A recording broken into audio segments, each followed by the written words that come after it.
Few compliments అవి life లో మర్చిపోలేని కాంప్లిమెంట్స్. సీతామహాలక్ష్మి మా టీవీ స్టార్ మల్ల సార్ అది సీతామహాలక్ష్మి. నిజంగా ఎంత మంది ఫేవరెట్ సీరియల్ కదా సార్ ఆ టైంలో. యా సీరియల్ పీక్స్ లో ఉందని టెలికాస్ట్ అవుతుంది.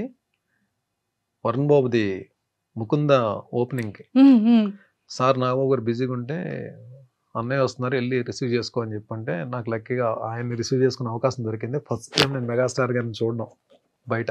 ఓ ముకుంద ఆ. Film release time. Okay. So Surekha ma'am, Aravind garu, Chiranjeevi గారు వచ్చారు కార్లో. వెళ్ళి నమస్కారం పెట్టి రిసీవ్ చేసుకోవడానికి వెళ్ళాం. నన్ను చూసి ఏ గోపాల్ అని చెప్పి అన్నారు. ఆ సీతామహాలక్ష్మిలో నా క్యారెక్టర్ పేరు గోపాల్. గోపాల్. నువ్వు చాలా బాగా చేస్తావయ్యా, చాలా బాగా చేస్తావు, రోజు చూస్తాను సీరియల్ అని చెప్పి భుజం మీద చేసేసారు.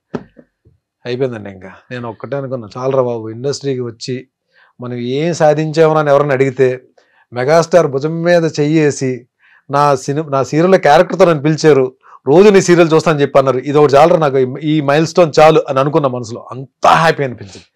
ఈ రోజు కండి బయట ఎక్కడైనా నేను కనబడితే చిరంజీవి గారు నా పేరు బర్నీ అని తెలుసు, బట్ హీ కాల్స్ మీ గోపాల్. గోపాల్ గోపాల్ అని పేరుతో పిలుస్తారు. అది మామూలు మ్యాటర్ కాదు అసలు. True true true.